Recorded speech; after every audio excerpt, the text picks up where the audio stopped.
Jain friends, दोस्तों 7 मार्च वाला दोस्तों पेपर वायरल हो गया है मेरे दोस्त। आप सबको दोस्तों हम 2 घंटे पहले पूरा बता रहे हैं, पूरा दोस्तों आप सबका दोस्तों बिल्कुल कंप्लीट करा देंगे। मेरे प्यारे बच्चों, आप सबका दोस्तों केमिस्ट्री का 2024 का मेरे दोस्त बिल्कुल दोस्तों लाजवाब वाला वीडियो है, क्योंकि दोस्तों 70 नंबर पूरा इसमें कवर कराऊंगा।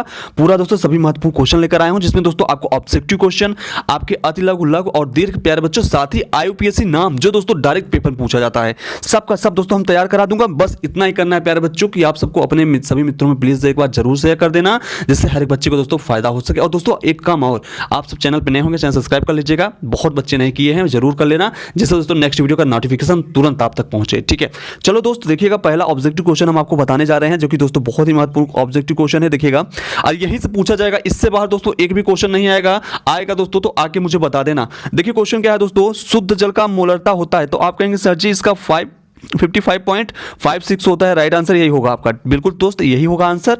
आपको दोस्तों आंसर इधर उधर देखने की जरूरत नहीं है, ना ही दोस्तों आपको लिखने की। इसका PDF आपके अपने टेलीग्राम एग्जाम पे मिल जाएगा। इसका दोस्तों हम बिल्कुल लिंक इसी वीडियो डिस्क्रिप्शन में दिए हैं। ठीक है, जाकर दोस्तों तुरंत वहां से ज्वाइन करिएगा।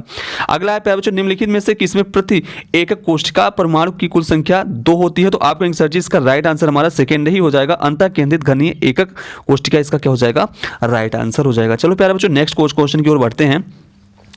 आपका देखिए नेक्स्ट क्वेश्चन क्या है, आप कहेंगे सर जी इसका निम्नलिखित में से विलयन का कौन सा भौतिक गुण अणुओं की संख्या पर निर्भर नहीं करता है, ये पूछा है। तो दोस्तों यदि आपसे इस तरह का क्वेश्चन पूछा जाएगा तो आपको बताना होगा, इसका आप सब आंसर देंगे क्या, पृष्ठ तनाव। ठीक है, अब प्यारे बच्चों नेक्स्ट क्वेश्चन की ओर बढ़ेंगे। नेक्स्ट क्वेश्चन आपका क्या है, देखिएगा चौथा नंबर कह रहा है A, B और C, क्या A, B और C तत्वों का मानक अपचयन विभव कह रहा है, क्रमशः दिया है प्लस 0.68 वोल्ट, प्लस माइनस का दोस्तों 0.50 वोल्ट, और दोस्तों कह रहा है 2.5 वोल्ट। कह रहा है इसका दोस्तों उनकी अपचयन शक्ति का क्रम होगा। तो आप कहेंगे सर जी इसका A greater B greater C, यही क्या हो जाएगा, आंसर हो जाएगा। चलो दोस्तों नेक्स्ट क्वेश्चन की ओर बढ़ेंगे। आपका दोस्तों नेक्स्ट क्वेश्चन है क्या, देखिएगा यहाँ पे क्वेश्चन नंबर 5 कह रहा है किसी इलेक्ट्रोड का इलेक्ट्रोड विभव निर्भर नहीं करता। बताइएगा किस पे नहीं करता? तो आप कहेंगे सर जी दाब पर। किस पे? दाब पर क्या हो जाएगा, इसका राइट आंसर हो जाएगा। मित्र आगे नेक्स्ट क्वेश्चन की ओर बढ़ेंगे। 6वां नंबर क्वेश्चन, देखिए 6वां नंबर जो क्वेश्चन पूछा गया है, क्या पूछा गया है? तो आप कहेंगे सर जी इसमें पूछ रखा है कि प्रथम कोट की अपक्रिया में अर्धभाग के पूर्ण होने पर लगभग लगा समय t½ कितना होगा? तो हम कहेंगे कि सर जी प्यारे बच्चों आप सबका उसका प्रारंभिक सांद्रता पर निर्भर नहीं करता, ये आप सबको बिल्कुल याद होना चाहिए। ठीक है, अब दोस्तों देखिएगा नेक्स्ट क्वेश्चन आपका क्या है, 7वां नंबर क्वेश्चन है आर्सेनिक सल्फाइड के कोलाइडिक विलयन के स्कंदन में सबसे प्रभावी विलयन है। तो आप कहेंगे सर जी इसका राइट आंसर हो जाएगा यही चौथा नंबर। ठीक है, BaCl2। ठीक है, ये आपका राइट आंसर हो जाएगा। मित्र अब नेक्स्ट क्वेश्चन की ओर बढ़ेंगे। 8वां नंबर क्वेश्चन, 8वां नंबर क्वेश्चन क्या है, धातु कर्म प्रक्रम में अम्लीय अशुद्धियां दूर करने के लिए कौन सा गालक प्रयुक्त होता है? तो आप कहेंगे सर जी इसका राइट आंसर हो जाएगा सोडियम क्लोराइड। ठीक है, चलो मित्र नेक्स्ट क्वेश्चन की ओर बढ़ते हैं। 9वां नंबर क्वेश्चन क्या है, निम्न में से तत्वों के लैंथेनाइड तत्व है? तो आप कहेंगे सर जी CE इसका क्या हो जाएगा, राइट आंसर हो जाएगा। चलो नेक्स्ट क्वेश्चन की ओर बढ़ेंगे प्यारे बच्चों। आपका नेक्स्ट क्वेश्चन है क्या, CH3 ऑक्सीकरण देता है, जरा बताइएगा ऑक्सीकरण देता है तो क्या देता है? तो आप कहेंगे संजीव फेंजीन, क्या फास्जीन, ये इसका क्या हो जाएगा, राइट आंसर हो जाएगा। चलो नेक्स्ट क्वेश्चन की ओर बढ़ेंगे प्यारे बच्चों। बहुत ही महत्वपूर्ण क्वेश्चन आप इस वीडियो में आपको मिलेगा, बिल्कुल आपको क्या करना है, शुरू से अंत तक देख लेना है।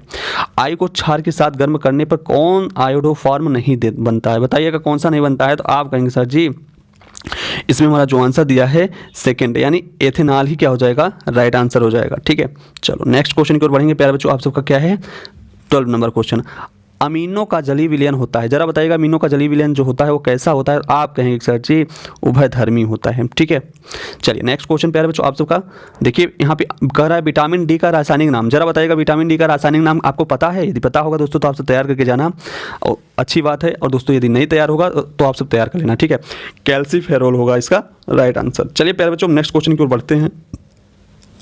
नेक्स्ट क्वेश्चन है आप सबका, देखिएगा डीएनए में कौन सा क्षारक नहीं होता है? आपको दोस्तों 4 ऑप्शन यहाँ पे मिलेंगे। चारों ऑप्शन में दोस्तों कौन सा आपका राइट आंसर है? तो कहेंगे यूरेसिल। यूरेसिल प्यारे बच्चों आपका दोस्तों यहाँ पे 3rd ऑप्शन है, देखिएगा क्या हो जाएगा, यूरेसिल आपका राइट आंसर हो जाएगा। चलिए नेक्स्ट क्वेश्चन प्यारे बच्चों आप सबको देखिएगा, निम्न में से कौन सा पॉलीएमाइड है? जरा बताइएगा कौन सा इसमें पॉलीएमाइड है? तो आप कहेंगे सर जी इसका नाइलॉन क्या हो जाएगा, नाइलॉन 66, ये दोस्तों आपका क्या हो जाएगा, राइट आंसर हो जाएगा। चलिए नेक्स्ट क्वेश्चन, अब पूरे किताब के महत्वपूर्ण अति लघु उत्तरीय प्रश्न देखिएगा, एक एक क्वेश्चन हम आपको बताएंगे, ठीक है। चलो यहाँ देखिए, क्रिस्टलीय, भाई साहब क्रिस्टलीय ठोस क्या है जरा बताइएगा। तो आप कहेंगे वे ठोस जिसमें घटक कणों की दीर्घ परास व्यवस्था होती है, यानी व्यवस्थित होती है प्यारे बच्चों, वही क्या होती है आपका दोस्तों क्रिस्टलीय ठोस कहलाते हैं, ठीक है, कहलाई जाती है। अब देखिए यहाँ पे बच्चों उदाहरणार्थ में यदि हम देखें तो चांदी हो जाएगा, तांबा होगा, सोडियम क्लोराइड होगा, ये सब दोस्तों क्या हैं आप सबके ठोस हैं, ठीक है, ठोस दोस्तों।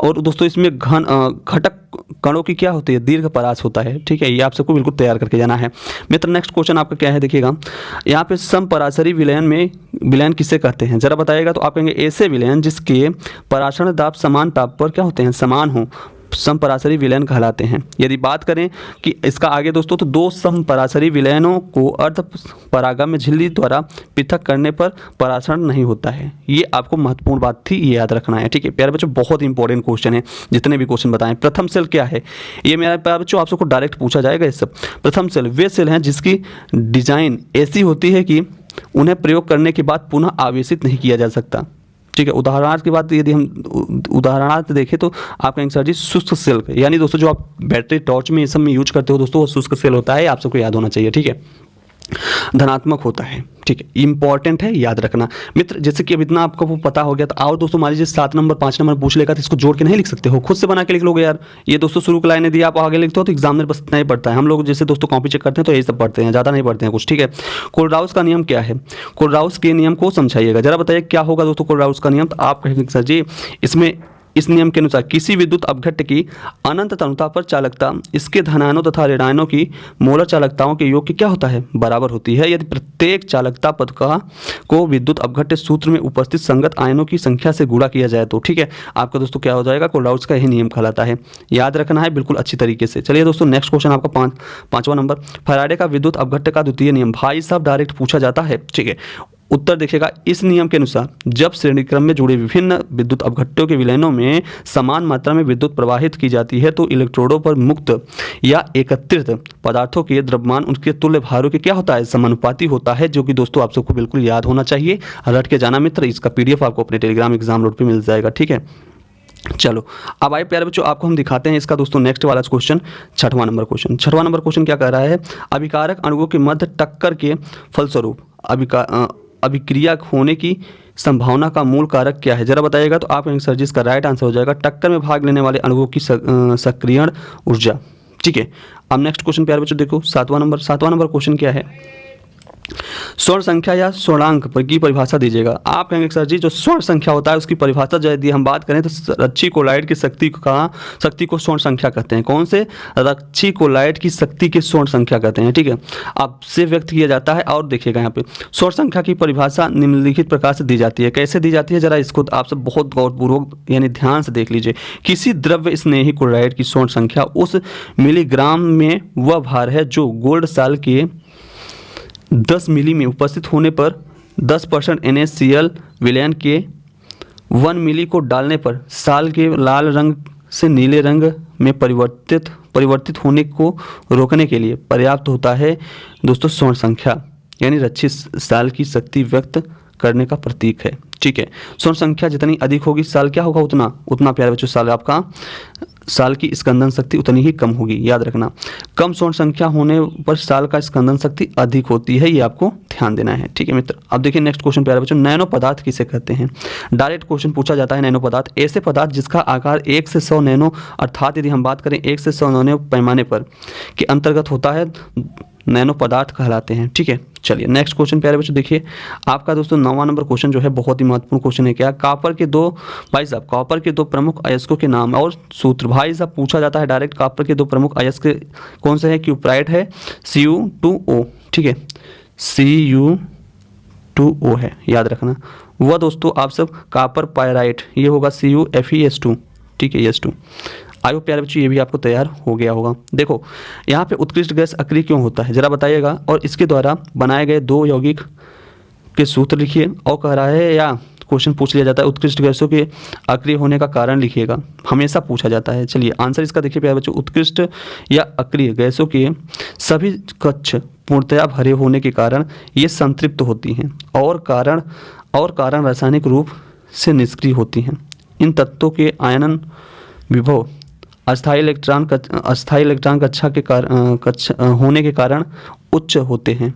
ठीक है, अतः यदि हम बात करें प्यारे बच्चों, ये रासायनिक क्रिया में भाग नहीं लेते। इनके द्वारा बनाए गए दो यौगिक क्रमशः दोस्तों आप सब कह सकते हैं WHE2 और वह दोस्तों आप सबका दिया हुआ है ArGH2O। ठीक है। ठीक, अब आइए 11 नंबर क्वेश्चन देखिएगा। लैंथेनाइट तत्व के दो उदाहरण दीजिएगा और करा इसके दो मुख्य उपयोग। भाई साहब हमेशा डायरेक्ट क्वेश्चन पूछ लिया जाता है। अब यहाँ देखिए सीरियम, यूरेनियम और दोस्तों टर्बियम, और यहाँ पे कह रहा है सीरियम ताप तथा बैगनी प्रकाश के दोनों का अवशोषण करता है, अतः इसका उपयोग चश्मे बनाने के लिए किया जाता है। पेट्रोलियम पदार्थों के भंजन के लिए सीरियम फास्फेट का उपयोग किया जाता है। गैस मेंटन बनाने में, यानी दोस्तों आप सब पहले गांव में देखे होंगे गैस मेंटन होता था जो जलाया जाता था। ठीक है, जलाता था उससे रोशनी होती थी।